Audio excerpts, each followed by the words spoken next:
Israel ने Hamas का सफाया करने के लिए मिसाइल, टैंक, लड़ाकू विमान और आयरन डोम सब उतार दिए हैं। इजराइल पर तो यह भी आरोप लग रहा है कि उसने हड्डियां गला देने वाला फास्फोरस बम भी इस्तेमाल कर लिया है। लेकिन अगर रिपोर्ट्स की माने तो इजराइल ने आखिरकार वो हथियार भी निकाल लिया है जिसकी झलक पिछले साल दुनिया ने देखी थी।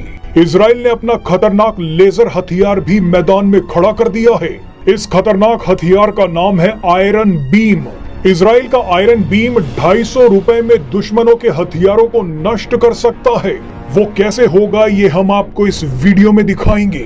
दरअसल आयरन बीम दुश्मन की तरफ से आने वाले किसी भी रॉकेट, मोर्टार, ड्रोन और मिसाइल को ढेर कर सकता है।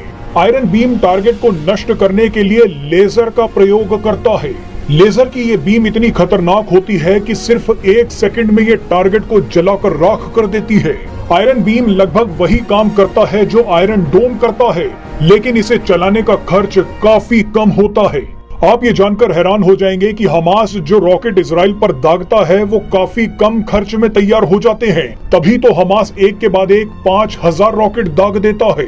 लेकिन हमास के इन रॉकेट्स को नष्ट करने के लिए इजराइल के करोड़ों रुपए खर्च हो जाते हैं।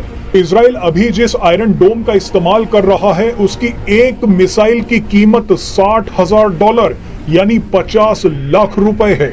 अब आप ही सोचिए कि हमास के हजारों रॉकेट्स को रोकने के लिए आयरन डोम को कितनी मिसाइलें दागनी पड़ती हैं। इसी परेशानी से बचने के लिए इजराइल ने 20 सालों की मेहनत के बाद आयरन बीम बनाया था। अब इजराइल इसी आयरन बीम हथियार का इस्तेमाल कर सकता है। आयरन बीम को दुश्मन के रॉकेट को नष्ट करने में सिर्फ 250 से 300 रुपए ही लगते हैं। आयरन बीम से जो लेजर निकलती है वो सिर्फ $2 से $3 में ही दुश्मन के रॉकेट और ड्रोन को नष्ट कर देती है। अगर इजराइल आयरन बीम का इस्तेमाल शुरू कर देता है तो दुनिया पहली बार इस हथियार की तबाही देखेगी। आयरन बीम डिफेंस सिस्टम को दुनिया के सबसे एडवांस्ड डिफेंस सिस्टम में भी गिना जाता है।